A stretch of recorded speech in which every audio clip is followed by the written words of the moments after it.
Magical ghosts और खतरनाक spirits का राज था। उसके पिता काओ उस इलाके का रक्षक और लीडर थे और उसकी माँ ने अभी अभी उसके छोटे भाई यान को जन्म दिया था। लेकिन यान बिल्कुल बेकार था क्योंकि उसके पास कोई स्पिरिचुअल एनर्जी नहीं थी। एक रात लियांग के माँ बाप किसी अर्जेंट काम के चक्कर में घर से चले गए। लियांग को लगा वह जल्दी वापस आएंगे, लेकिन वह कभी लौट कर नहीं आए। काफी दिन बीत गए और अब इलाके का नया लीडर बना एक बेवकूफ आदमी लू, जो लियांग से नफरत करता था क्योंकि उसका पिता उस एरिया के पहले लीडर थे। लू ने लियांग को थप्पड़ मारा और अपनी ताकत दिखाने के लिए अपना स्पिरिट किंग को बुला लिया। उसने किंग को हुक्म दिया कि लियांग को चट्टान से नीचे फेंक दे, यह सोचकर कि वह एक मामूली लड़का है। लेकिन तभी किंग को एहसास हुआ कि लियांग के अंदर दबी हुई जादुई ताकत है। इससे पहले कि लू कुछ सोच पाता, यान जोर जोर से रोने लगा, जिससे लू गुस्सा हो गया। उसने किंग को कहा कि यान को भी स्पिरिट दुनिया से बाहर फेंक दे, लेकिन वह ऐसा कर पाता उससे पहले ही लियांग ने जल्दी से अपने भाई को किंग के हाथों से छुड़ा लिया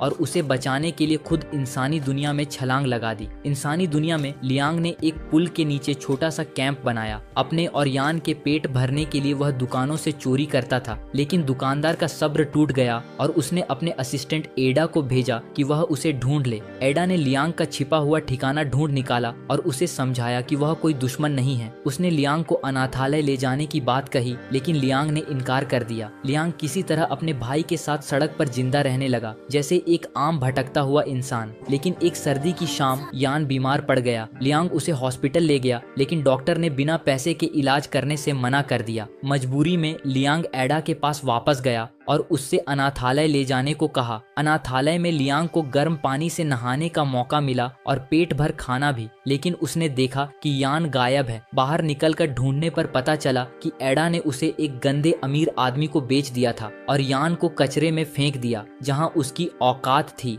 लियांग का गुस्सा फूट पड़ा, लेकिन एडा ने उसे चुप करा दिया और उसके नए मालिक के हवाले कर दिया। मालिक ने अपनी नौकरानी को कहा कि लियांग को इतना पीटो कि वह हुक्म मान ले, लेकिन लियांग ने हार नहीं मानी। उसके गुस्से के कारण उसके अंदर का गार्डियन स्पिरिट यूजिन जाग उठा। लियांग ने उस घर से निकलकर एडा को ढूंढ लिया, उससे यान का पता पूछा और उसके पैसे भी छीन लिए। अपने भाई को ढूंढने के बाद वह सीधा हॉस्पिटल भागा और डॉक्टर के मुंह पर पैसे फेंक कर कहा कि यान का इलाज अभी करो। 4 साल बीत चुके थे और लियांग और यान अब काफी बड़े हो गए थे। दोनों भाई एक साथ यूजिन की मदद से गुंडों को पीटते और उनके पैसे छीन लेते। उनकी जिंदगी भी अब पहले से कुछ बेहतर हो चुकी थी। एक दिन लियांग ने फैसला किया कि अब